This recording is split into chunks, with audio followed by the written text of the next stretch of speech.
এই ঘটনাটি ১৯৯৮ সালের আগে শুরু হয়েছিল। আমরা ৪ ভাই এবং ২ বোন। আমি পরিবারের সবচেয়ে বড় ছেলে। লেখাপড়া শেষ করেছি কয়েক বছর হলো। আর তাই পরিবারকে সাপোর্ট দেওয়ার জন্য আমি একটি চাকরিতে জয়েন করি। আমার তখনের চাকরিটি মোটামুটি ভালো একটি চাকরি ছিল। আমাদের সংসার আমার এবং আব্বার বেতনের উপর নির্ভরশীল ছিল। তখন আমার ছোট ভাইয়ের পড়াশোনা চলছিল। তারপর হঠাৎ একদিন আব্বা দুনিয়ার মায়া কাটিয়ে আল্লাহর কাছে চলে গেলেন। এরপর আমি সব দায়িত্ব আমার ঘাড়ে নিয়ে নিলাম। আমার একার পক্ষে পরিবার চালাতে তেমন কোনো কষ্ট হয়নি, কারণ আমি আগেই বলেছি আমার চাকরিটা মোটামুটি ভালোই ছিল এবং বেতনও মাশাল্লাহ ভালো। সবকিছু স্বাভাবিকভাবেই চলছিল। প্রথমবার যখন জানতে পারলাম আমাদের পরিবারের ওপরে কালো জাদু করা হয়েছে, সেটা ছিল আমার বিয়ের সময়। বিয়ের কিছুদিন আগে আমার মা হুট করেই অনেক অসুস্থ হয়ে পড়েন। আম্মাকে তখন হাসপাতালে ভর্তি করাতে হয়। এতটাই গুরুতর অসুস্থ হয়ে পড়েছিলেন তিনি, এমনকি আমার এঙ্গেজমেন্টের দিনেও আমার আম্মা হাসপাতালেই ছিলেন। কিছুদিন পর তিনি হাসপাতাল থেকে ডিসচার্জ হয়ে বাড়ি ফিরে আসলেন। আর তখন তার সাথে আজব কিছু ঘটনা ঘটতে শুরু করলো। একদিন আমার ভাই বলল আমার মাথায় নাকি সে অদ্ভুত ধরনের পোকা দেখেছে। আমি তার কথা শুনে যখন নিজে গিয়ে আম্মার মাথাটা দেখলাম, তখন বুঝলাম ভাই সত্যি কথাই বলেছে। আম্মার মাথায় সাদা সাদা রঙের কিছু অদ্ভুত পোকা ছিল। আমরা তাৎক্ষণিকভাবে ডাক্তার দেখাই। ডাক্তার বেশ কিছু ওষুধ দেন এবং মাথা ধোয়ার জন্য শ্যাম্পু দেন। মাথা ধোয়ার পর মাথায় আর কোনো পোকা দেখা যায়নি। কিন্তু একদিনও কাটল না। ওই দিন রাতেই আবার আম্মার মাথায় সেই পোকা দেখতে পেলাম। এই পোকা কিভাবে এলো আল্লাহ জানেন। কয়েকবার মাথা ধোয়ার পরও বারবার আগের অবস্থাতেই ফিরে যাচ্ছে। এই সমস্যাকে আমরা স্বাভাবিকভাবে নিতে পারলাম না।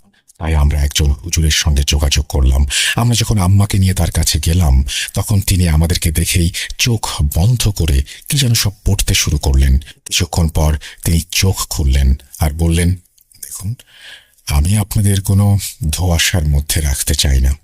আপনাদের মেনে নিতে কষ্ট হলেও আমাকে এই সত্যি কথাটা আপনাদের বলতেই হবে। আপনার মায়ের ওপর এবং আপনাদের পরিবারের ওপর তীব্র কালো জাদু করা হয়েছে। এর থেকে ওনাকে বের করা একেবারেই অসম্ভব, অসম্ভব, অসম্ভব। হুজুর ৩ বার অসম্ভব শব্দটি উচ্চারণ করলেন। আমার মনে যেন তীক্ষ্ণ তীরের খোঁচা অনুভব করলাম। অনেক কাকুতি মিনতি করে আমরা তার কাছে চিকিৎসা জানতে চাইলাম। তিনি বললেন, এই ব্যাপারে বেশি কিছু করা সম্ভব হয়তো হবে না, কিন্তু চেষ্টা করতে কোনো দোষ নেই। তিনি আমাকে একটা কালো ছাগল কিনতে বললেন এবং তাকে জবাই করে তার মাংস গরিব দুঃখীদের দান করতে বললেন। ছাগল জবাইয়ের সময় আমাকে একটি আমল দেয়া হয়, যা ছাগল জবাইয়ের পূর্ব মুহূর্ত থেকে ছাগলের আত্মা তার দেহ থেকে বের হওয়া পর্যন্ত পড়তে বলা হয়। হুজুরের কথা মতোই সেদিন আমি সাদকা হিসেবে একটি কালো ছাগল কিনলাম এবং হুজুর যে আমল পড়ার কথা বলেছিলেন সেটি পড়তে থাকলাম। যখন আমরা ছাগলটিকে জবাই করলাম, তখন তার থেকে রক্তের ছিটে বের হলো। কিন্তু অবাক করা ব্যাপার কি জানেন? যেখানে ছাগলের রক্ত জমা হচ্ছিল, সেই রক্তের মধ্যেও আমরা সেই পোকা দেখতে পাচ্ছিলাম, যেগুলো আমার মায়ের মাথায় ছিল। যখন আমরা সেই ছাগলের চামড়া ছাড়তে শুরু করলাম, তখন তার মাংসের ভেতরও সেই একই পোকা ছিল। এই ছাগলের মাংস দান করা সম্ভব ছিল না, আর তাই আমরা ছাগলটিকে মাটিতে দাফন করলাম। আমরা যখন এই কথা গিয়ে হুজুরকে বললাম, তখন তিনি বললেন, আপনি আরও একটি ছাগলের ব্যবস্থা করুন এবং তাকে জবাই করুন।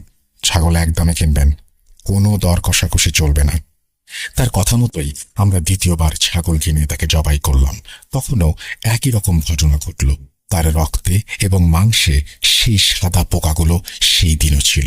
আমরা আবার হুজুরের সঙ্গে যোগাযোগ করলাম। তিনি বললেন, আপনি আরও একটি ছাগল জবাই করুন। এবারে ছাগলের মধ্যে থেকে কোনো প্রকারের কীট বের হবে না। হুজুরের কথা মতো আমরা তৃতীয়বার ছাগল জবাই করলাম এবং সত্যি যেমনটি তিনি বলেছিলেন তেমনটি হলো। সেই ছাগলটি জবাইয়ের পর একদম স্বাভাবিক ছিল। আমরা তার মাংস গরিবদের মধ্যে বিলিয়ে দিলাম। যেই কাজটি হুজুর আমাদের করতে বলেছিলেন আমরা সেটি সম্পূর্ণ করলাম, কিন্তু আমার মা ঠিক হলেন না। কিছু সময় অসুস্থ থাকার পর তিনি আল্লাহর কাছে প্রিয় হয়ে গেলেন। আমার মৃত্যুর পর আমি বাড়ির অভিভাবক হয়ে গিয়েছিলাম। পরিবারের অভিভাবক হওয়ার পর যেমনটি হয় তেমনটি হলো আমার সাথে। বাড়ির বড় হিসেবে আমাকেই সবাই সবকিছুর দায়িত্ব অর্পণ করে দেয়। আমার ছোট ভাইয়েরা কোনো কাজ করতো না, আর আমি একা একা পুরো বাড়ির বোঝা নিতে পারছিলাম না। এই কারণে আমার উপর চাপ বাড়তে লাগলো, আমার উপর ঋণ বাড়তে লাগলো। আমি একসময় তাদের ওপর চাপ দিলাম যেন তারা কিছু না কিছু কাজ করে আর বাড়ির খরচ চালাতে আমাকে সাহায্য করে। কিন্তু চাপ দেওয়ার ফল হলো বিপরীত। আমার পরিবারটি নিমিষেই ভেঙে টুকরো টুকরো হয়ে গেল। বোনদের তো আগেই বিয়ে হয়ে গিয়েছিল, আর এবার সব ভাইও আলাদা হয়ে গেল। বাধ্য হয়ে আমিও আলাদা বাড়িতে চলে গেলাম। এখন শুধু আমার নিজের বলতে আমার পরিবার। আলাদা হবার পর আমি কিছুটা সুখের মুখ দেখলাম। কিছুদিনের মাঝে আমার অবস্থাও ফেরে, আর আমি একটা আলাদা বাড়িও কিনে ফেলি। কিন্তু ওই যে বললাম, কিছুটা সুখের মুখ দেখেছিলাম, আস্তে আস্তে আমাদের বাড়িতে এমন কিছু ঘটতে শুরু করলো যা থেকে বুঝতে পারছিলাম কিছু একটা গন্ডগোল আছে। কেউ তো আছে যে আমাদের সাথে খারাপ কিছু ঘটানোর তোড়জোড় করে চলেছে। আমাদের বাড়ির দেয়ালের বিভিন্ন স্থানে রক্তের দাগ দেখা যেতে শুরু করলো। আমি আমার পাড়ার মসজিদের ইমামকে ডেকে সব দেখালাম। তিনি নিশ্চিত করলেন আমাদের ওপর কালো জাদু করা হয়েছে। এরপর আমাদের ঘরে সন্ধ্যার সময় অর্থাৎ মাগরিবের পরে এক অদ্ভুত গন্ধ আসতে শুরু করে। এই গন্ধের উৎস খোঁজার জন্য আমি একবার ঘর পরিষ্কার করেছিলাম আর দেখার চেষ্টা করেছিলাম এই গন্ধ কোথা থেকে আসে। ঘর পরিষ্কার করার সময় আমি দেখলাম একটি বড় বিড়ালের লাশ, যার মধ্যে না ছিল মাংস না ছিল রক্ত। শেষ বিড়ালের চামড়াও পুরো পাথরের মতো জমে গিয়েছিল। মনে হচ্ছিল এই লাশটা খুব বেশি পুরনো, কিন্তু এর শরীরের ভেতর থেকে সবকিছুই যেন বের করে ফেলা হয়েছে। আমি বিড়ালের মরদেহ বাড়ির পাশে ফাঁকা স্থানে দাফন করলাম।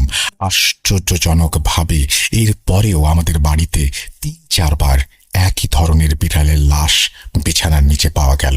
এই সময়ের মধ্যে আমার ছেলে পৃথিবীতে এসেছে। তখন ১৯৯৯ সাল। জন্মের পর সে খুব বেশি কেঁদেছিল।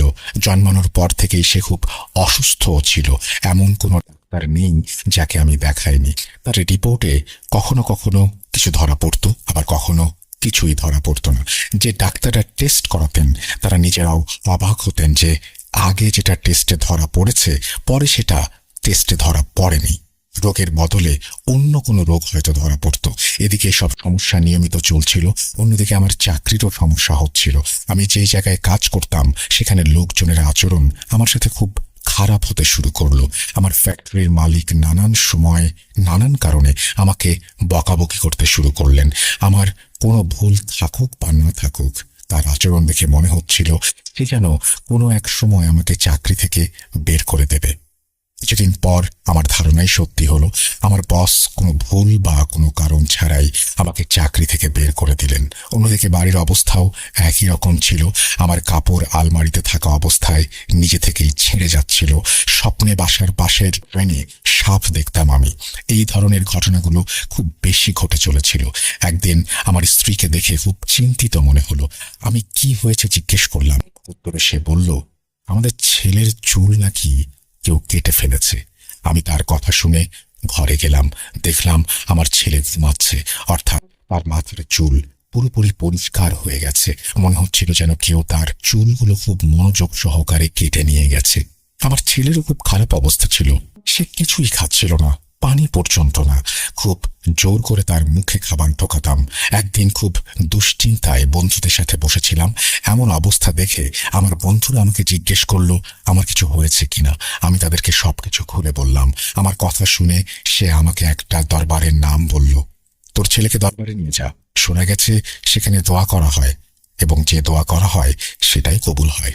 শেষে আমি আমার ছেলেকে নিয়ে ওই দরবারে গেলাম, আল্লাহর কাছে দোয়া করলাম। আর আশ্চর্যজনকভাবে আমার ছেলে অল্প কিছুদিনের মধ্যেই আল্লাহর অসীম কুদরতে ভালো হতে শুরু করলো।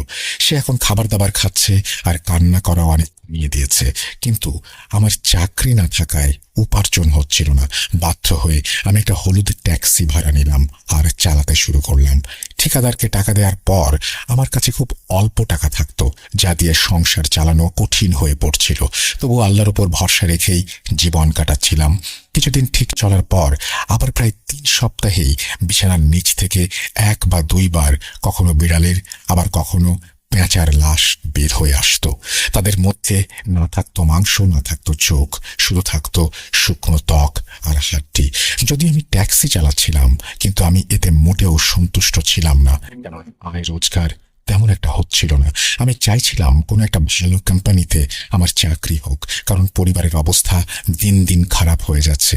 আমি যেখানেই ভ্যাকেন্সি দেখতাম সেখানেই অ্যাপ্লাই করতাম।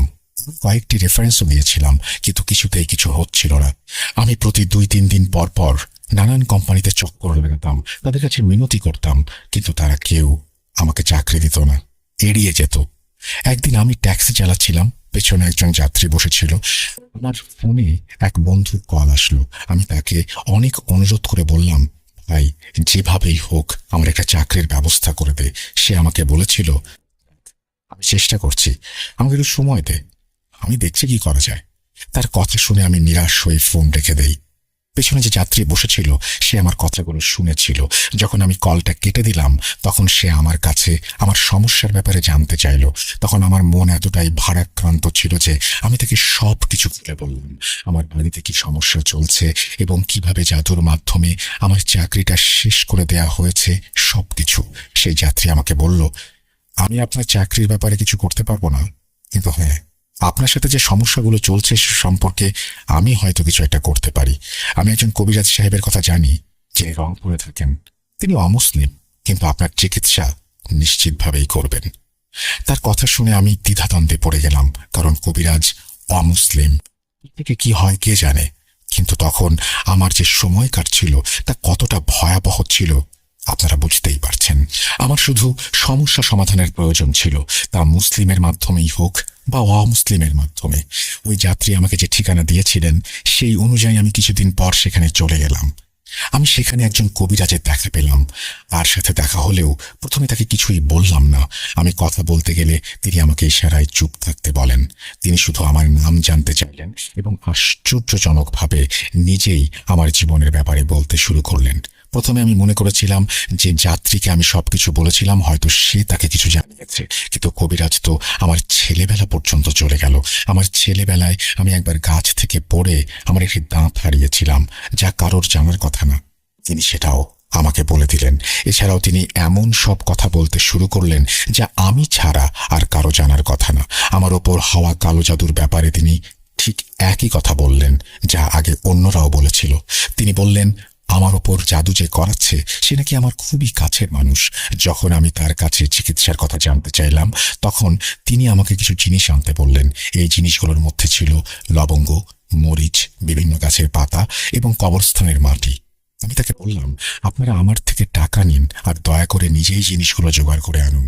তিনি সেই 2006 সালে আমার কাছ থেকে 500 টাকা নিলেন এবং আমাকে একটা তাবিজ দিয়ে বললেন, এটা গলা থেকে কখনো খুলবে না, এটা রক্ষা করবে। এরপর আমি তাকে বললাম আমার চাকরির সমস্যার কথা। যেসব কোম্পানিতে ভ্যাকেন্সি আছে সেসব কোম্পানির জন্য আমার যথেষ্ট যোগ্যতাও আছে, তবুও কেউ আমাকে চাকরি দিচ্ছে না। তিনি আমাকে বলছিলেন আজ থেকে 3 দিন পর নাকি আমার চাকরি হবে। ভাই, বিশ্বাস করুন, আমি মঙ্গলবার সেই লোকটার কাছে গিয়েছিলাম আর শুক্রবার আমাকে একটি অফিস থেকে ফোন করা হলো, যেখানে আমি বারবার গিয়েও কোনো কাজ হয়নি। সেখান থেকে আমাকে ফোন করে বলা হলো সেখানে আমি সরাসরি জেনারেল ম্যানেজারের নিচে কাজ করব। এত বড় পোস্টের জন্য আমি আবেদনই করিনি। কিভাবে এটা হলো আমি জানি না। কোনো চিন্তা ভাবনা না করেই আমি চাকরিতে ঢুকে পড়লাম আর মন দিয়ে চাকরি করতে লাগলাম। আমি প্রায় 10 বছর সেখানে চাকরি করলাম। আল্লাহর কাছে শুকরিয়া, সেখানে কোনো সমস্যা হয়নি। আমি নিয়মিত রংপুরে সেই কবিরাজের কাছে যেতাম এবং তাকে নানা উপহার, টাকা পয়সা দিতাম। তারপর 2016 সালে জানতে পারলাম তিনি মৃত্যুবরণ করেছেন। তার মৃত্যুর পরপরই আমার পরিস্থিতি আবার খারাপ হতে শুরু করলো। প্রথমে আমার চাকরিটা গেল, তারপরে আমার স্ত্রীর অবস্থা খারাপ হতে শুরু করলো। দিন দিন সে দুর্বল হয়ে যাচ্ছিল। সব শেষে তার মুখ থেকে পেরেক বের হওয়া শুরু করলো। আমি আবার সেই বিপদের মধ্যে পড়ে গেলাম। এদিকে আমার চাকরি নেই, অন্যদিকে স্ত্রীর অসুস্থতা। দিন দিন তার শরীর শুকিয়ে যাচ্ছিল। আর এই বিষয়টা আমার জন্য খুবই অদ্ভুত ছিল যে তার মুখ থেকে ছোট ছোট পেরেক বের হচ্ছিল। আমার স্ত্রী বিছানায় পড়ে গেল। আমি তাকে অনেক ডাক্তার ও পীর ফকিরদের কাছে নিয়ে গিয়েছিলাম। শুরুর দিকে কিছুটা ভালো হলেও আবার তার অবস্থা পুনরায় খারাপ হয়ে যেত। এদিকে চাকরি না থাকায় সংসার চালাতে হিমশিম খাচ্ছিলাম। উপায়ান্তর না দেখে একটা জায়গায় ড্রাইভারের চাকরি নিলাম। চাকরিতে গাড়ির মালিক আমাকে গাড়ি ভাড়া দিল। লাভ হোক বা না হোক, আমাকে প্রতিদিন তাকে বেশ মোটা অঙ্কের টাকা দিতে হতো। দিন আনা দিন খাওয়ার মতো অবস্থা হয়ে যায় আমার। আমি আবারও ঋণগ্রস্ত হয়ে যাই, কিন্তু আল্লাহ তাআলা আমার সহায় হন। তিনি কোনো না কোনো উপায় বের করে দেন, যার ফলে আমি টেনে টুনে পরিবারটা চালাতে সক্ষম হই। 2020 সালের ঘটনা। তখন আমার এক মেয়ে আর এক ছেলে। মেয়ের জন্ম 2001 সালে। একদিন সকালে আমার মেয়ে রিকশায় করে কলেজে যাচ্ছিল। এই মেয়েটা সেই মেয়ে যার ভিডিও আমি আপনাকে পাঠিয়েছি। যখন সে কলেজে পৌঁছালো, তখন ম্যানেজমেন্টের লোকেরা বলতে শুরু করলো, কি ব্যাপার, তুমি তো সকালে এসে ট্রান্সফার সার্টিফিকেটের জন্য আবেদন করে গেলে, এখন আবার কি চাই? আমার মেয়ে হতবাক হয়ে তাদের মুখের দিকে তাকিয়ে রইল, কারণ সে এইমাত্র কলেজে ঢুকেছে আর সে ট্রান্সফার সার্টিফিকেটের আবেদন কেনই বা করবে। সে বলে, স্যার, আমি তো এইমাত্র কলেজে এসেছি, কিসের ট্রান্সফার? আমি তো কিছুই জানি না। তার কথা শুনে কলেজের লোকেরা তার সামনে ট্রান্সফার সার্টিফিকেটের সেই লেটারটা মেলে ধরল, যেখানে তার সাইনও ছিল এবং লেখা ছিল সে এই কলেজে আর পড়তে ইচ্ছুক নয়। আমার মেয়ে এটা দেখে কাঁদতে শুরু করলো এবং সে যে এই কাজ করেনি তা তাদেরকে বোঝানোর অনেক চেষ্টা করলো। সে কান্না জর্জরিত হয়ে বলেছিল সে সকালে কলেজেই আসেনি, কিন্তু কলেজ কর্তৃপক্ষ মানল না, কারণ সাইনটা তো আমার মেয়েরই ছিল। শেষ পর্যন্ত কি হয়েছে জানেন? আমি যখন মেয়ের সাথে কলেজে গেলাম, তখন তাদের কাছে গিয়ে সিসিটিভি ফুটেজ বের করলাম। সেখানে একটা মেয়ে ছিল যে কিনা দেখতে একদম আমার মেয়ের মতোই ছিল। বুঝতে পারছেন, যখন আমি বাবা হয়ে এটা নিশ্চিত করেছি যে ও একদম আমার মেয়ের মতো, তখন অন্যদের তো কনফিউজড হওয়াটাই স্বাভাবিক। আমার মিনতি আমার মেয়েকে ভর্তি বাতিল হওয়া থেকে বাঁচালো। আমি নিজের ব্যক্তিগত স্বার্থের তাগিদে কলেজের নাম নিচ্ছি না, কিন্তু কতদিন পর তার স্বাস্থ্য এত খারাপ হয়ে গেল যে বাধ্য হয়ে তার পড়াশোনা ছেড়ে দিতে হলো। আগে যা তার মায়ের সাথে হচ্ছিল, এখন তার সাথেও তাই হতে শুরু হলো। তার মুখ থেকেও ছোট ছোট পেরেক বের হওয়া শুরু হলো। এরপর তার উপর জিন হাজির হতে শুরু করলো। যে তার উপর হাজির হতো সে নিজেকে অমুসলিম বলতো এবং নাম ঈশাই বলতো। সে বলেছিল তাকে একজন খুব শক্তিশালী জাদুকর পাঠিয়েছে এবং জাদুকরের হাতে নাকি তার নিজের মেয়ে আছে। যদি সে আমার মেয়েকে না মারে, তাহলে জাদুকর নাকি তার মেয়েকেই মেরে ফেলবে। আমি আমার মেয়ের রুমে আজান দিতাম, সূরা বাকারা চালিয়ে দিতাম। জিন বারবার নিজেকে অসহায় আর নিরুপায় বলছিল। সে বলছিল, আমি জাদুকরের কবলে পড়ে বাধ্য হয়ে এখানে এসেছি। আমার কোনো ইচ্ছে নেই আপনার মেয়েকে হত্যা করার, কিন্তু আমার নিজের মেয়ের জন্য আমার কাছে এছাড়া আর কোনো পথও খোলা নেই। আমাকে ক্ষমা করবেন, আমি স্বেচ্ছায় এই কাজ করছি না। যদি কেউ চেষ্টা করে আর আমাকে ছাড়িয়েও নেয়, তাতেও বিশেষ কোনো লাভ হবে না। এর ফলে আমার মেয়ে মারা যাবে, কিন্তু আপনার মেয়েও বাঁচতে পারবে না। আমাকে সরালে আবার অন্য কাউকে পাঠানো হবে। আপনার মেয়ের মৃত্যু ছাড়া আর কোনো পরিণতি তার নসিবে নেই। সে আরো জানায়, জাদুকরের উদ্দেশ্য আমার পুরো পরিবারকে মেরে ফেলা। কিছুতেই আমরা এসব সমস্যা থেকে পরিত্রাণ পাচ্ছিলাম না। এসব সমস্যা যত দিন যাচ্ছিল কেবল বেড়েই চলছিল। অন্যদিকে আমার স্ত্রীর সাথে যা ঘটল, তারপর আমার জীবন আরো অন্ধকারে তলিয়ে গেল।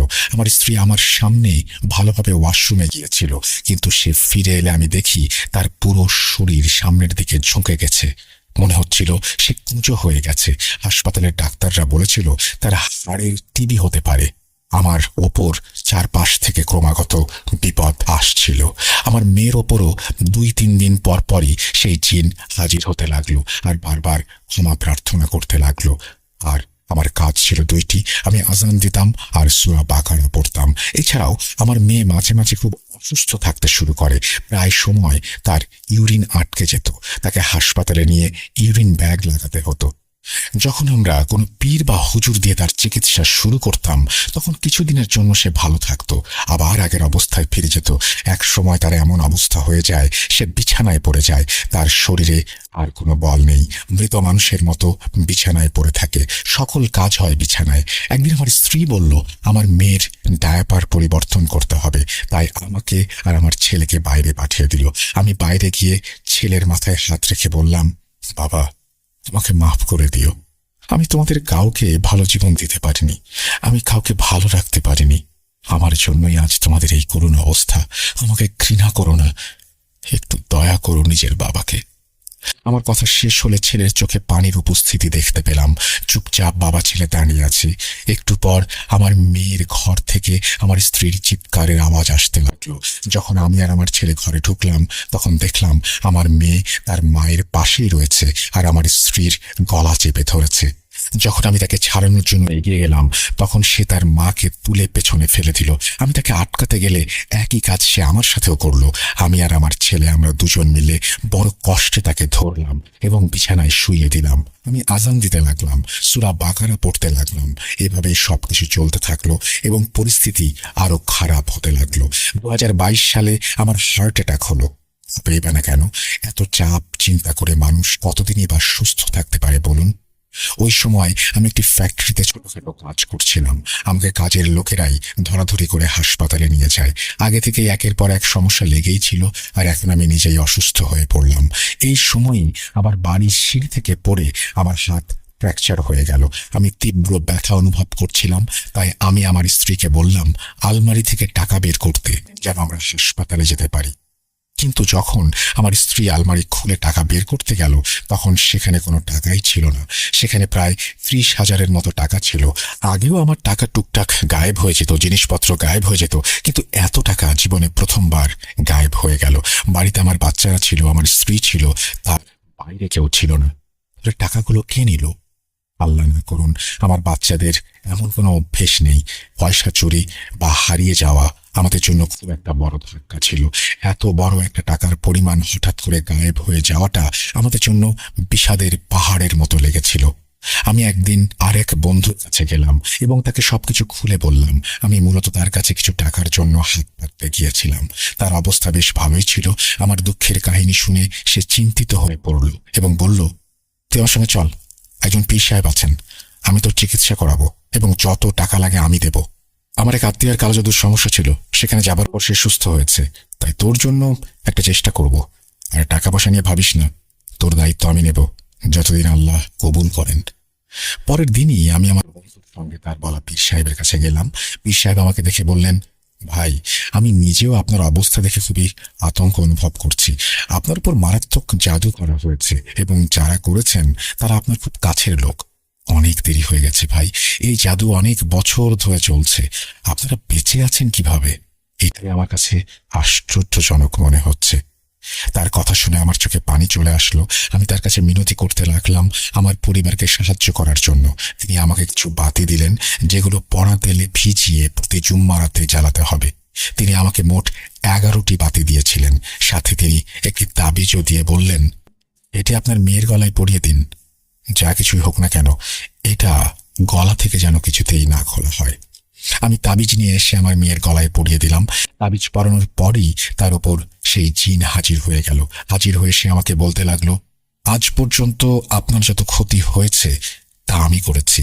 আপনার স্ত্রীকে আমরাই অসুস্থ করেছি, আপনার টাকাও আমরাই সরিয়েছি এবং আপনার মেয়ের এই অবস্থাও আমরাই করেছি। আমাদের একটাই উদ্দেশ্য, আপনার পরিবারকে ধ্বংস করা আর আপনাদের সবাইকে মেরে ফেলা। আমি আমার পরিবার সেই জাদুকরের কাছে জিম্মি। আমাদের কোনো উপায় নেই।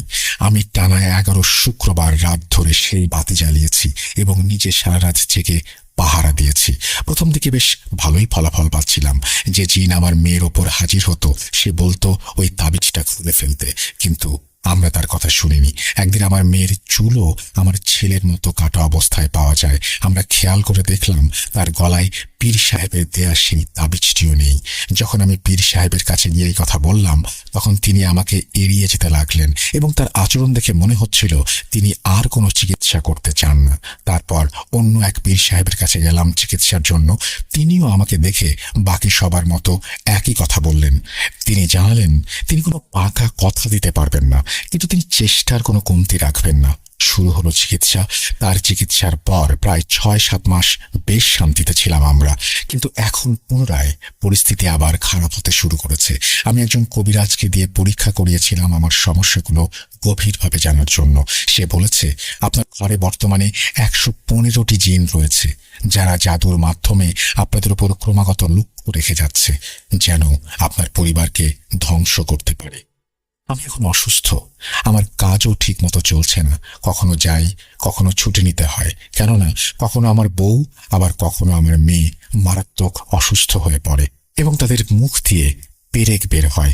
পূর্বের মতোই আবার ঘরে তাবিজ বের হতে শুরু করেছে, যেগুলো ছবি আপনাকে পাঠিয়েছি। আমার মেয়ে কাপড়ে সিঁদুরের ক্রসের চিহ্ন পাওয়া যাচ্ছে অনেকদিন হলো।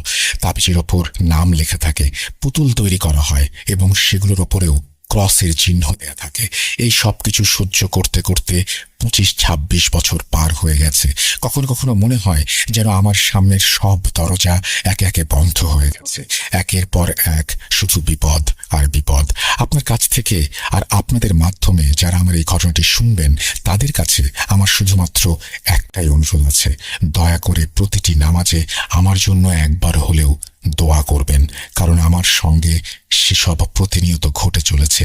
আর জিন একটি চক্র আমাকে, আমার পরিবারকে যেভাবে দুমড়ে মুচড়ে ফেলেছে, তাতে আপনাদের কাছে দোয়া চাওয়া ছাড়া আর কোনো পথ খোলা নেই। আল্লাহ তাআলা আমাদের ওপর দয়া করবেন এই আশাতেই আছি। আমি তো এই দুনিয়ার জীবন নিয়ে একেবারেই হতাশ। আর কোনো কবিরাজ বা পীর সাহেবের কাছে যেতে চাই না, কারণ আমি এখন নিঃস্ব, দিন আনি দিন খাই। আর তাদের কাছে গিয়েই বা কি হবে? তারা একদিক থেকে সামাল দিলে অন্যদিকে সেই জাদুকর আবার আমার পেছনে লাগবে। আমি আর সব চাই না। এখন যতদিন বাঁচি একটু শান্তিতে বাঁচতে চাই। আমার 2 সন্তানের জীবন শুরু হবার আগেই শেষ হয়ে যাচ্ছে। বাবা হয়ে আমি শুধু ফ্যাল ফ্যাল করে তাকিয়ে আছি। আর আফসোস এই একটি কারণেই, না হলে ভাবি আল্লাহ পরীক্ষা নিচ্ছেন, হয়তো পরকালে এর প্রতিদান পাবো। দয়া করে আমার জন্য, আমার পরিবারের জন্য দোয়া করবেন। আমাকে একজন ভিক্ষুক ভাবতে পারেন না, আমি টাকা ভিক্ষা করি না, দোয়া ভিক্ষা করি। আসসালামু আলাইকুম।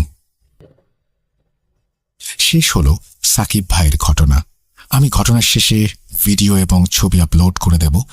আপনাদের কাছে আমারও অনুরোধ, সাকিব ভাইয়ের জন্য দোয়া করবেন, কারণ এখন দোয়া ছাড়া আর কিছুই তার কাজে আসবে না। আল্লাহ যেন ওনার বাকি জীবন সহজ করে দেন, আমিন। আজ বিদায় নিচ্ছি, দেখা হবে খুব শীঘ্রই নতুন কোনো এপিসোডে। আপনাদের জন্য অনেক লম্বা একটি স্পেশাল ঘটনা অপেক্ষা করছে, যা আমি 2 পর্বে ভাগ করে শেয়ার করব এবং 2টি পর্ব আপনারা একসাথেই পাবেন। তাই কাউকে দ্বিতীয় পর্বের জন্য অপেক্ষা করতে হবে না। আমি আপনাদের কাছে আমার পরিবারের জন্য এবং নিজের জন্য দোয়া চাচ্ছি। এই বলে সিফাত আলম তার ঘটনা শেষ করেছেন। থ্যাংক ইউ ভেরি মাচ সিফাত আলম আপনার ঘটনার জন্য। আশা করছি এই ঘটনাটি আপনাদেরও ভালো লেগেছে। যদি ভালো লাগে অবশ্যই আমাদের জানাবেন। আমরা এখন যেটা করব সেটা হচ্ছে আরো পরবর্তী কিছু ঘটনায় যেতে চাই, এবং সেই ঘটনাগুলো হয়তো আপনারা শুনেছেন বা শুনেননি বা বারবার শুনতে চাইবেন। চলুন সেই ঘটনাগুলোর দিকে যাওয়া যাক।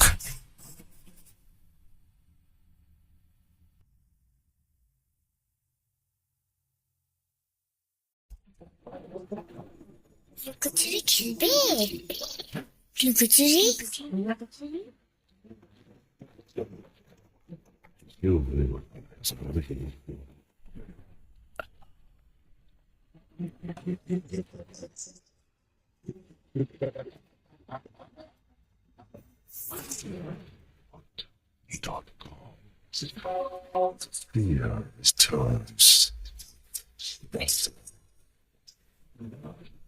Welcome back. আপনাদের সবাইকে স্বাগত জানাচ্ছি আমি রাফেল। আশা করছি আপনারা সবাই ভালো আছেন, ভালোর দলে আছেন। আমিও ভালো আছি, ভালোর দলে আছি, এবং আশা করছি আজকেও আমরা যে ঘটনাটি আপনাদের সামনে উপস্থাপন করব সেটি প্রথম শেষ পর্যন্ত আপনারা শুনবেন। যারা বৃহস্পতিবার শুক্রবারের পরে আরও একবার হারিয়ে যেতে চান ভয়ের রাজ্যে, তাদের জন্যই আমাদের এই বিশেষ আয়োজন। যেভাবে লেখা আছে সেভাবেই পড়ে শোনাচ্ছি। আসসালামু আলাইকুম। আমি সাব্বির হোসাইন হানিফ, বর্তমানে সরকারি বাংলা কলেজ ইন্টারমিডিয়েট ফার্স্ট ইয়ারে পড়ছি। আমি ক্লাস 8 পর্যন্ত পড়াশোনা করেছি গাজীপুর জেলার শ্রীপুর থানার ধনুয়া গ্রামে।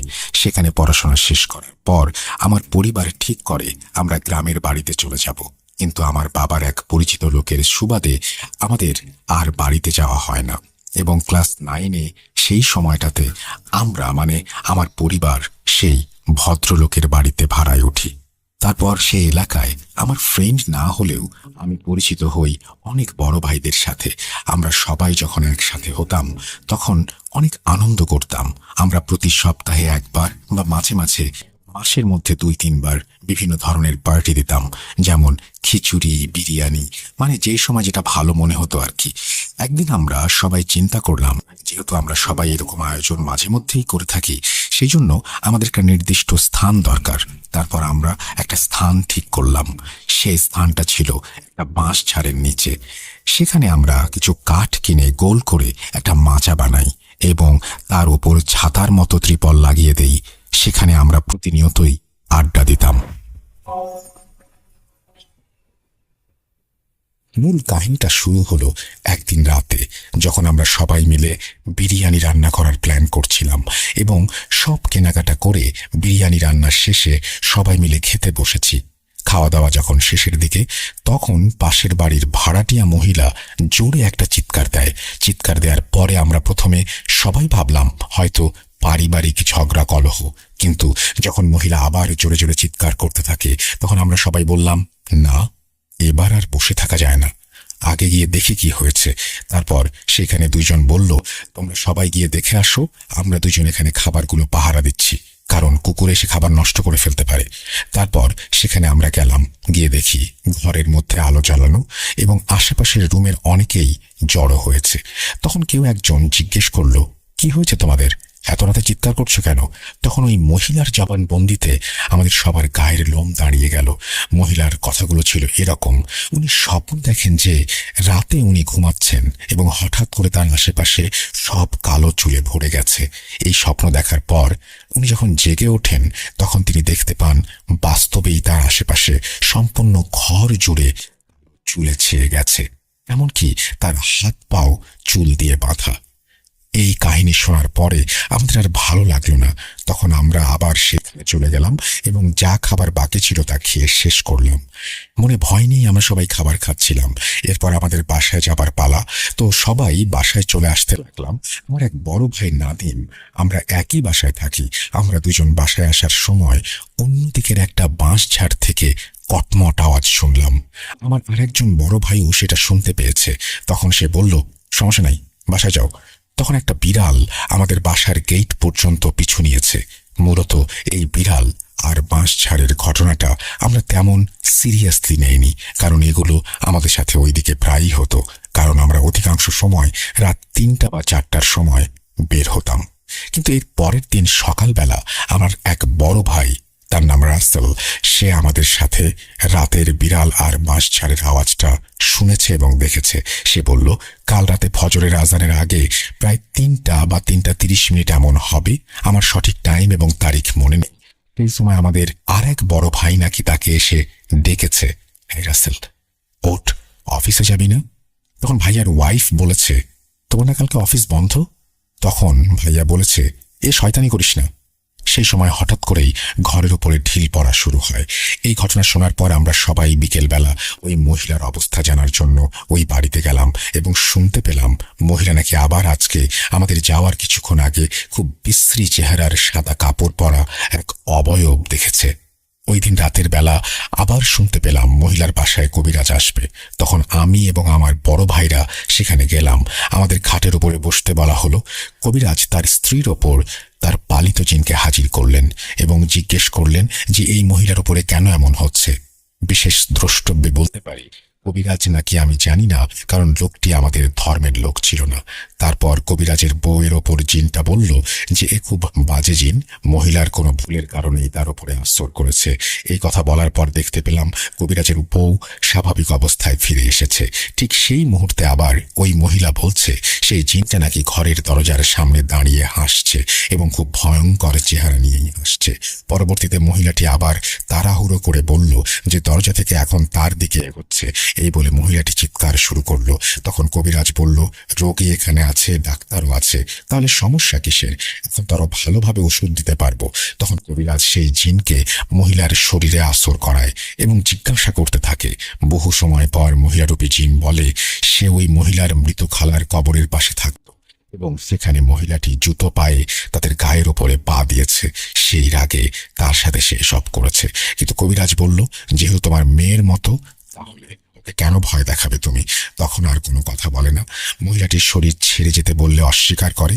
তারপর কবিরাজ যখন তাকে বিরক্ত করতে লাগলো তখন এক পর্যায়ে সে বলল যে মহিলাটির সন্তান না হওয়ার কারণ সেই ছিল মহিলাটির পেটে গর্ভে যখন সন্তান আসতো তখন ছোট থাকতেই সেই জিনটি সন্তানকে খেয়ে ফেলত। মূলত এই পর্যন্ত আমরা সেই ঘরের ভেতর ছিলাম এবং এইটুকুই শুনেছি। আমরা আরও থাকতাম যদি না ওই ভাইয়া ঘর থেকে বেরিয়ে আসতে বলতো। একটা মহিলার কথায় তার সাথে তর্কে জড়িয়ে না যেত। এরপর শুনতে পারি মহিলাটির অবস্থা একটু উন্নতির দিকে, এখন সে আর কোনো প্রকার অবয়ব দেখছে না। এখানে আমি যেটা শুনেছি এবং যেই পর্যন্ত দেখেছি সেটাই লিখেছি। বানানের ভুলগুলো আমার সুন্দর দৃষ্টিতে দেখবেন। এই বলে তিনি তার ঘটনা শেষ করেছেন। আশা করছি ঘটনাটি ভালো লেগেছে। পৃথিবীতে আশা করছি আজকের ঘটনাটি আপনাদের ভালো লাগবে। আর আমাদের চ্যানেলটি থেকে যে কোনো নোটিফিকেশন পেতে আমাদের সাবস্ক্রাইব করুন এবং বেল আইকনটি টিপে দিতে অবশ্যই ভুলবেন না। রাত যত গভীর হয় কান্নার আওয়াজ তত তীব্র হয়। প্রায় প্রতি রাতেই এক ঘটনা। বিরক্ত হয়ে উঠেছি আমি। কোথা থেকে আওয়াজ হয় বুঝতে পারি না। কখনো মনে হয় খাটের নিচ থেকে, কখনো মনে হয় আলমারির পেছন থেকে, আবার কখনো মনে হয় দেয়ালের ভেতর থেকে। রাতে ঘুমালে কখনো এতটা কাছে মনে হয় যেন চোখ খুললেই কোনো এক বাচ্চা মেয়েকে কাঁদতে দেখব মুখের ওপর। অন্যদিকে আবার দুপুরবেলা মনে হয় কেউ খুব তীক্ষ্ণ দৃষ্টিতে আমার চলাফেরার ওপর নজর রাখছে। এসব নিয়ে আমি একটু চিন্তিত হলেও মোটেও ভীত নই। আর তাই বিষয়গুলো এখনো অবধি সোহানের কানে দেয়নি। সোহানের সাথে আমার বিয়ের 3 মাস চলছে। ওর কাজের সূত্রে আমরা চট্টগ্রাম থাকি। চট্টগ্রামে একটা বাসা নিয়েছে ও। বিয়ের 1 মাস পরেই আমি এখানে চলে আসি। এখানে আসার 10-15 দিন পর থেকেই এই সমস্যাগুলো শুরু হয়েছে। আমি মেয়ে হিসেবে খুব ভীত নই।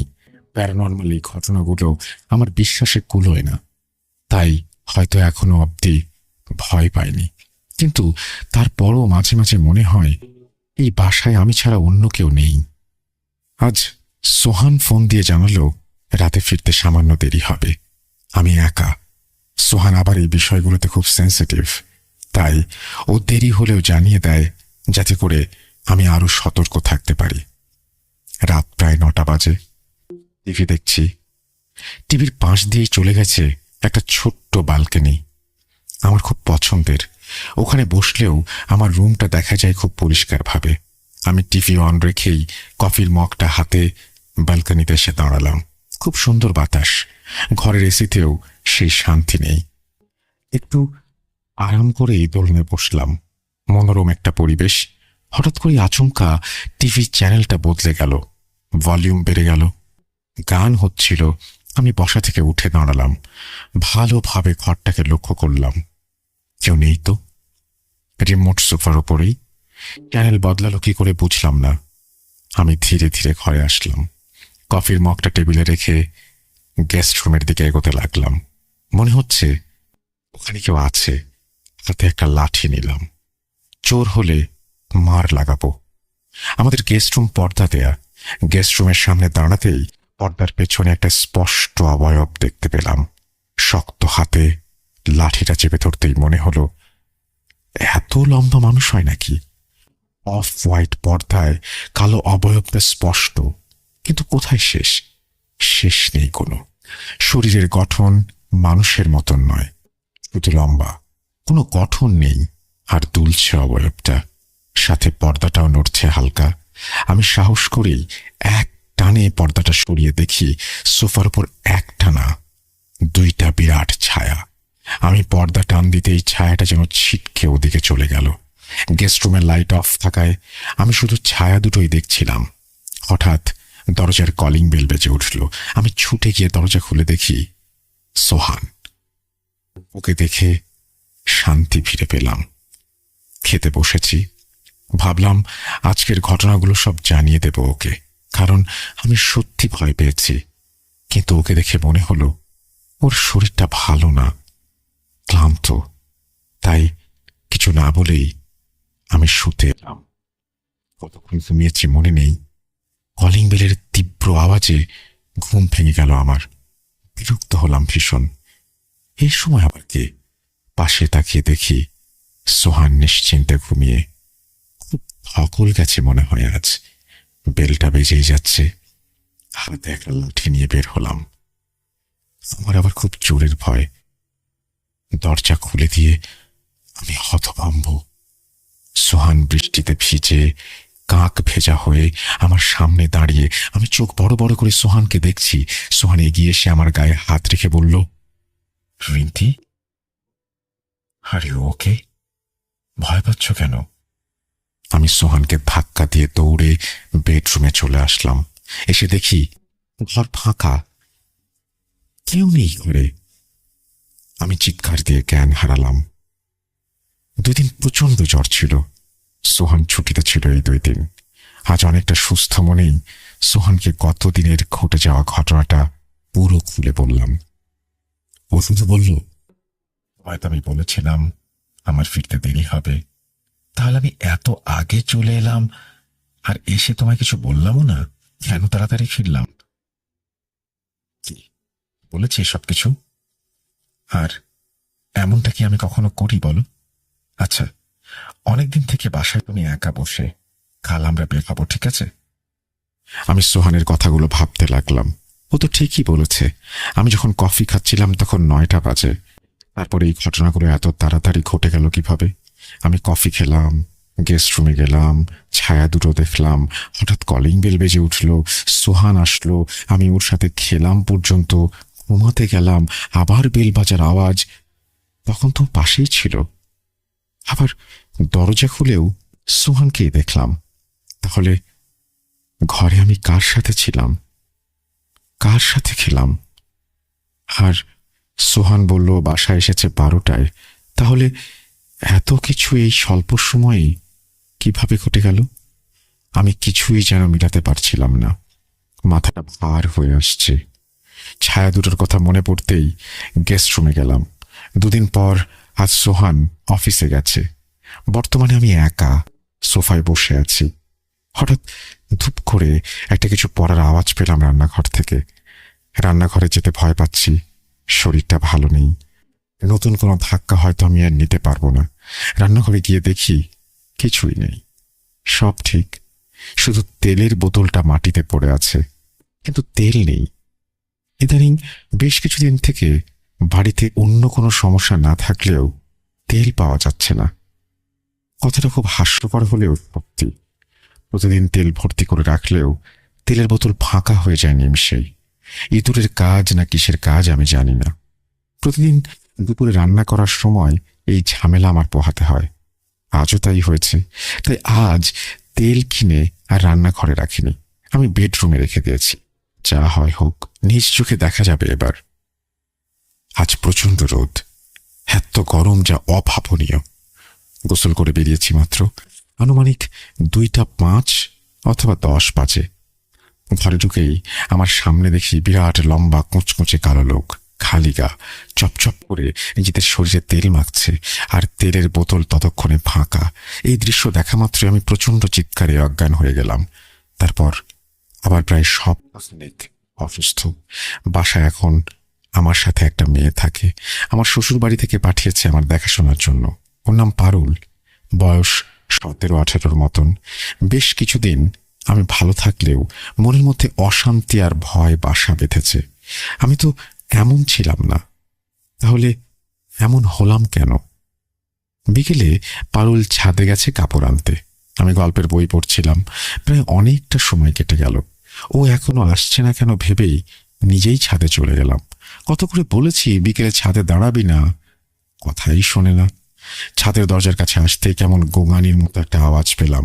দরজা ঠেলে ভেতরে ঢুকতেই দেখি পারুল শূন্যে ভাসছে, আবার মুখ দিয়ে কেমন সব আওয়াজ করছে। আমি দৌড় দিয়ে পারুলের গায়ে হাত দিতেই মনে হলো কেউ একজন ওকে ছুঁড়ে নিচে ফেলে দিল। তারপর থেকে পারুল অসুস্থ, কোমরের একটা হাড় ভেঙে গেছে। সোহানকে বিষয়টা জানাতেই ওকে খানিকটা চিন্তিত মনে হলো। ও ভাবছে কিছু। পারুল প্রায় 2 দিন কিছু খায়নি, এক দৃষ্টিতে তাকিয়ে থাকে শুধু। এতটুকু একটা মেয়ে, আজ আমার জন্য ওর কি অবস্থা! নিজে খুব অপরাধী মনে হচ্ছিল আমার। ওকে আমার কোনো প্রশ্ন করতে ইচ্ছে করছে না। কি হয়েছে কি হয়নি কিছুই না। দুধের গ্লাসটা ওর পাশে রাখতেই ও উঠে বসলো। আপু, বাড়িতে যেতে চাই।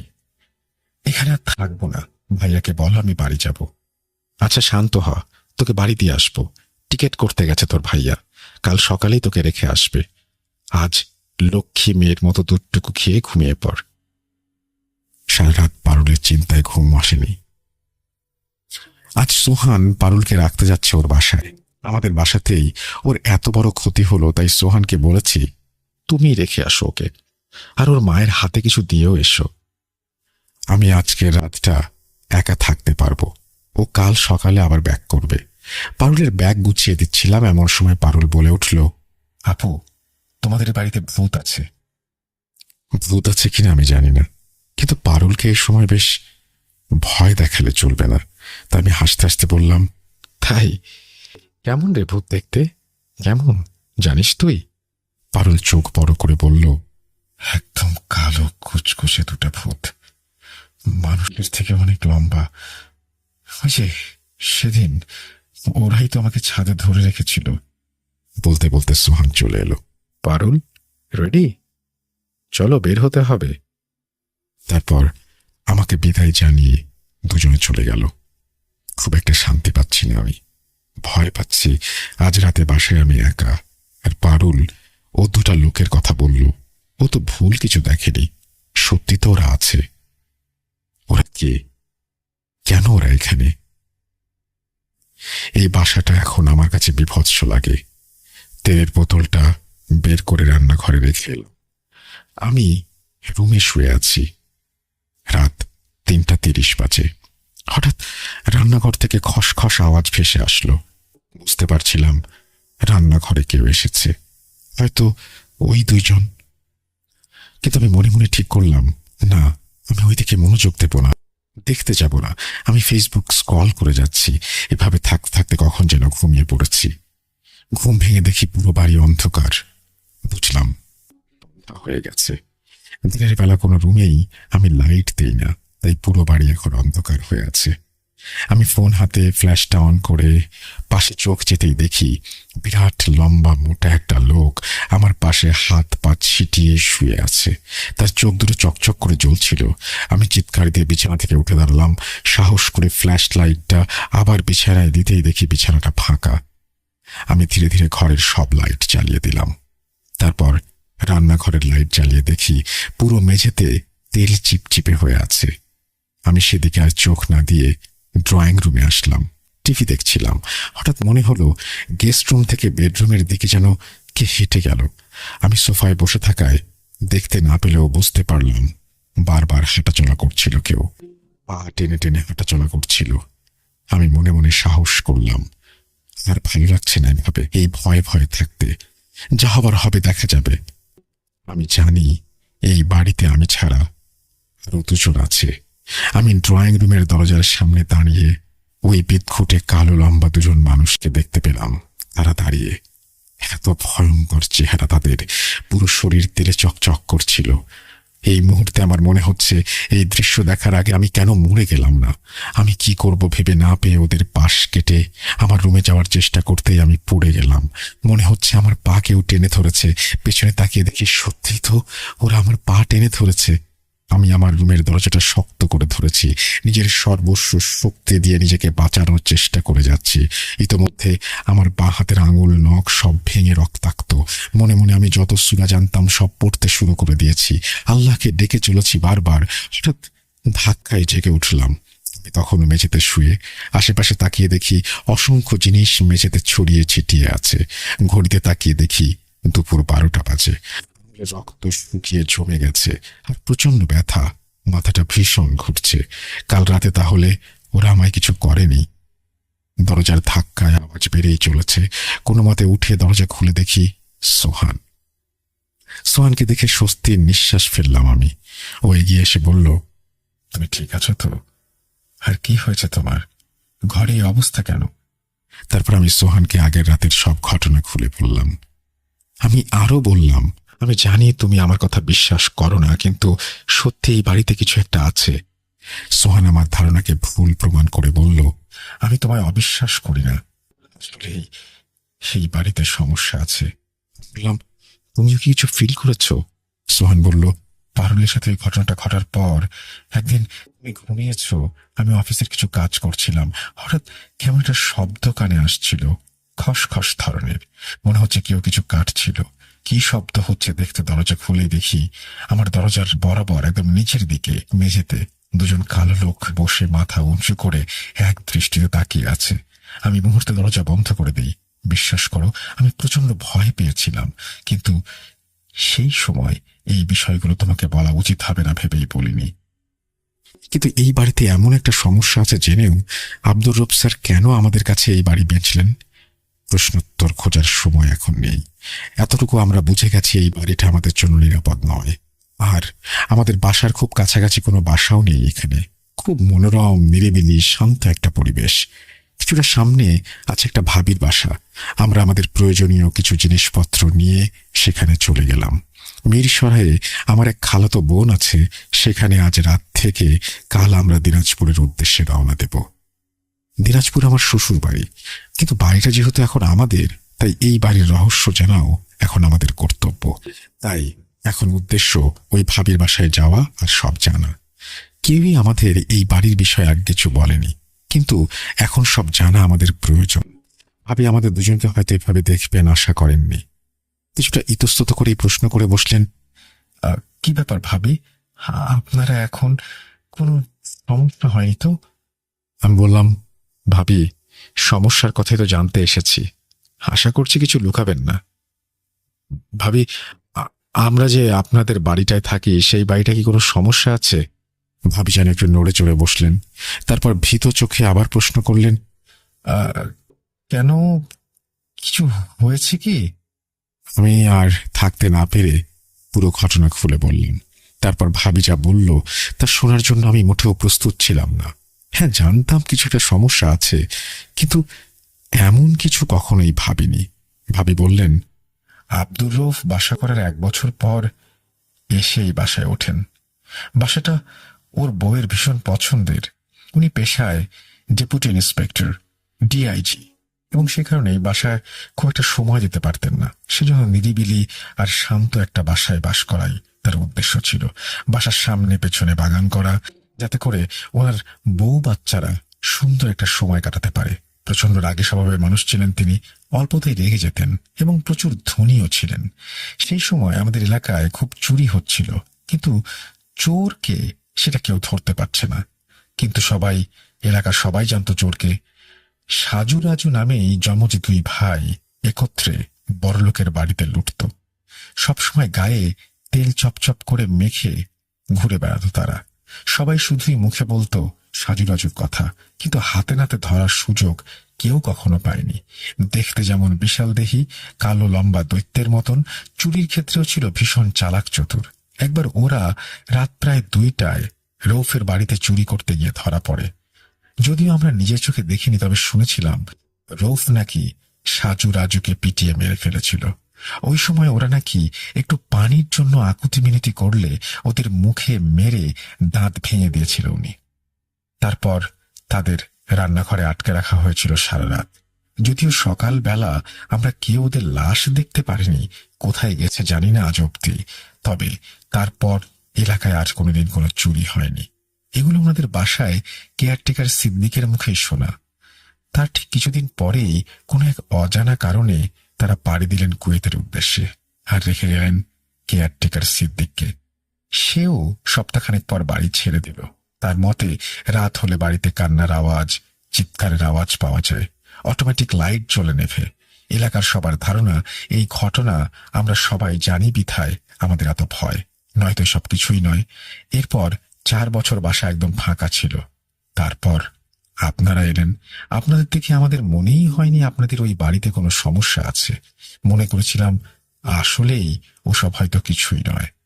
ওই ঘটনার প্রায় 2 বছর হয়ে গেছে। হয়তো ওই বাড়ির মালিকেরও কোনো সমস্যা হয়েছিল সেখানে। ওনারা আমাদের এই বিষয়ে কিছু বলেনি, আমরাও আর মাথা ঘামাইনি। বেঁচে ফিরেছি, এই তো অনেক। তবে কেন জানি মাঝে মাঝে সাজু রাজুর জন্য কষ্ট হয় আমার। মেরে ফেলতে হবে কেন ওদের? খুব কষ্ট পেয়েছে হয়তো ওরা।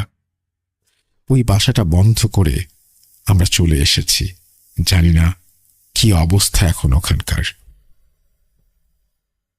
রাসেল ভাই, কোনো প্রকার ভুল ত্রুটি থাকলে ক্ষমা সুন্দর দৃষ্টিতে দেখবেন। মেঘনা বাজার, মাধবদী, নরসিংদী, ঢাকা থেকে। এই ছিল আমাদের দ্বিতীয় ঘটনা। আশা করছি এই ঘটনাটি আপনাদের ভালো লেগেছে। যদি ভালো লাগে অবশ্যই আমাদের জানাবেন। আমরা আশা করব যে প্রতিনিয়ত আপনাদের দারুণ দারুণ কিছু ঘটনা উপহার দেব। আমরা চলে যাব আমাদের পরবর্তী ঘটনায়। আপনিও চাইলে ঘটনা পাঠাতে পারেন। আমাদের ঘটনা পাঠানোর নিয়মটি হচ্ছে rasel.booth.com@gmail.com। আপনার নাম, ঠিকানা এবং ফোন নাম্বার সহ আপনার জীবনে ঘটে যাওয়া সেরা ঘটনা পাঠিয়ে দিন আমাদেরকে। আমরা চলে যাচ্ছি আমাদের পরবর্তী ঘটনায়।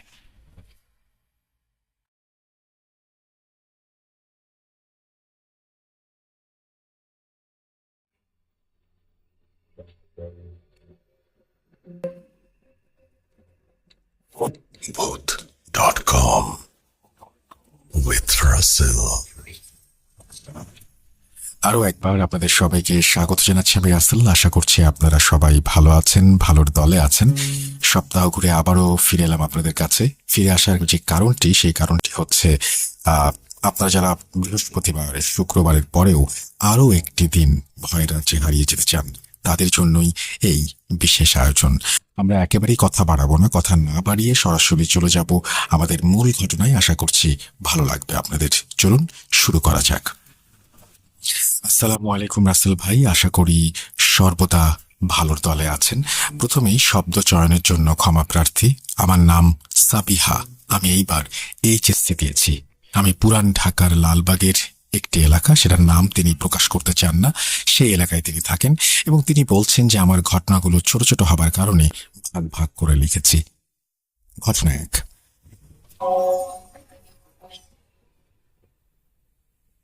পুরান ঢাকার বেশিরভাগ ঘর বাড়িগুলো গলির ভেতরে হয়। তেমনটা আমাদের বাড়ি। রাস্তা দিয়ে সোজা বরাবর হলো মেইন গলি, তার বামে দ্বিতীয় গলি এবং ডানে তৃতীয় এবং চতুর্থ গলি। চতুর্থ গলি পার করে আমাদের বিল্ডিং। নানুর বাবা মা মারা যাবার আগে তার 5 সন্তানকে তার সম্পত্তি তিনি ভাগ করে দিয়ে যান। সেই কারণে আমাদের সব নানু এবং নানাদের বিল্ডিংগুলো আলাদা হলেও সব বিল্ডিংগুলো একসাথে সংযুক্ত করা, অর্থাৎ প্রত্যেকে আলাদাভাবে বাস করেন কিন্তু প্রত্যেকটা বিল্ডিংই গায়ে গায়ে লাগানো। ছোটবেলায় শুনেছিলাম একজন পরহেজগার মানুষ আমার নানুর বড় বোনের বাসায় এসেছিলেন। যাওয়ার সময় তিনি বলে গিয়েছিলেন যে আপনাদের গলিতে কতগুলো খারাপ জিনিসের অস্তিত্ব আছে, আবার কিছু ভালো জিনিসও আছে, যার কারণে খারাপ জিনিসগুলো কোনো ক্ষতি করতে পারে। এখন আসা যাক মূল ঘটনায়। সালটা ঠিক মনে নেই, তবে তখন আমার বয়স 10 কি 11 বছর। আমার এক মামাতো বোন ছিল, ওর নাম হলো লামিয়া, যার সাথে আমি প্রায়ই সকালে উঠে হাঁটাহাঁটি করতাম এবং খেলতাম। এমনই একদিন ভোরে 5টার সময় আমি উঠে পড়লাম। ভাবলাম আজকে লামিয়াদের ছাদে গিয়ে খেলবো। এখানে বলে রাখা ভালো যে আমাদের এবং লামিয়াদের বিল্ডিংগুলো ছিল 7 তলা করে। তো সেই দিন লামিয়া আমাকে ভোর 5টায় উঠাতে আসে। আমি ঘুম থেকে উঠে আসছি বলে ওকে চলে যেতে বলি। হাত মুখ ধুয়ে ঘর থেকে বের হয়ে যেই না ওদের বিল্ডিংয়ের সিঁড়িতে পা দিলাম, ওই মুহূর্তে শুনলাম কেউ একজন নুপুর পরে আমার সাথে পা বাড়ালো। সেই মুহূর্তে নুপুরের একটা ঝনঝনানির শব্দ আমার কানে এলো। উল্লেখ্য, নিচতলায় থাকাতে 1 পা বাড়ালেই আমার নানুর বড় বোনের বিল্ডিং, মানে লামিয়ার নানুদের বিল্ডিং। তো আমার যেতে বেশিক্ষণ লাগেনি। নিজের মনের ধোঁকা ভেবে সিঁড়ি দিয়ে উঠতে লাগলাম। 1, 2, 3 তলা ওঠার পর যেই না 4 তলায় পা দিলাম, তখনই অনুভব করলাম সেই নুপুরের শব্দটি আমার 1-2 হাত দূর থেকে আসছে।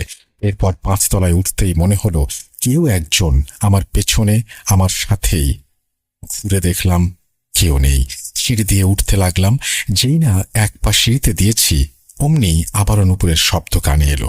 আর 1 সিঁড়িতে পা দিয়েছি, সেইভাবে নুপুরের শব্দ কানে এলো। এইভাবে 4 নম্বর সিঁড়িতে পা যেই না দিয়েছি, আবারও নুপুরের শব্দ শুনতে পেলাম। শরীর ঠান্ডা হয়ে গেল।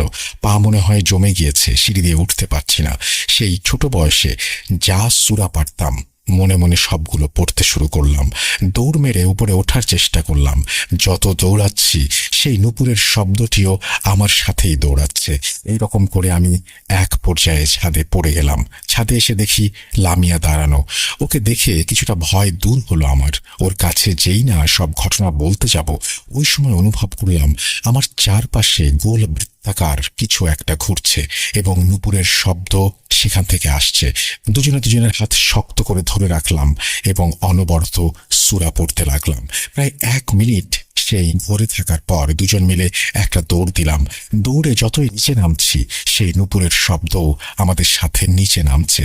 নামতে নামতে এক সময় আমাদের বিল্ডিংয়ে যেই না পা দিলাম, শব্দটি লামিয়াদের বিল্ডিংয়ের শেষ সীমানায় এসে থেমে গেল। এই ব্যাপারটির সম্পর্কে কাউকে আমি কিছু বলিনি ভয়ে। এত ভোরে কেনই বা বের হয়েছি, এই জন্য বকা খেতে হবে। ঘটনা 2। সেই ঘটনার পর দেখতে দেখতে চলে যায় কয়েক বছর। একদিন আমি বাসায় একা ছিলাম। আম্মু, বড় আপু সবাই বাইরে গিয়েছিল। আমি রুমে বসে টিভি দেখছি। ওই মুহূর্তে শুনলাম আবার সেই নুপুরের শব্দ। শব্দটি ভালোভাবে শুনতে রুমের পাখা বন্ধ করে দিলাম।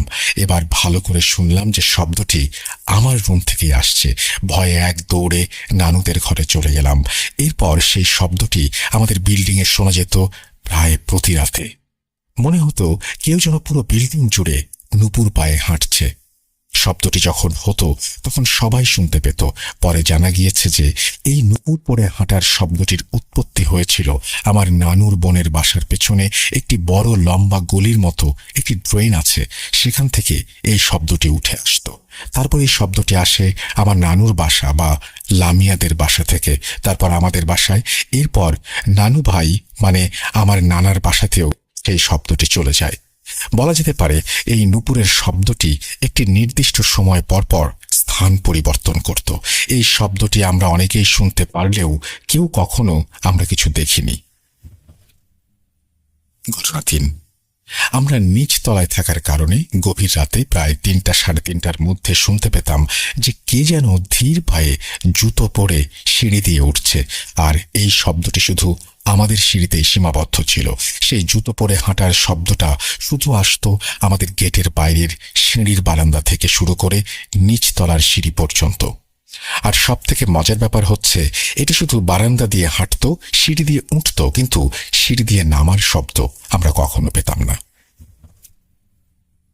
ঘটনা 4। আমাদের বাসার মোট 4টা গলি। রাস্তা থেকে সোজা হাঁটলে বড় গলি, তারপরে 3টি গলি ভাগ হয়ে গিয়েছে।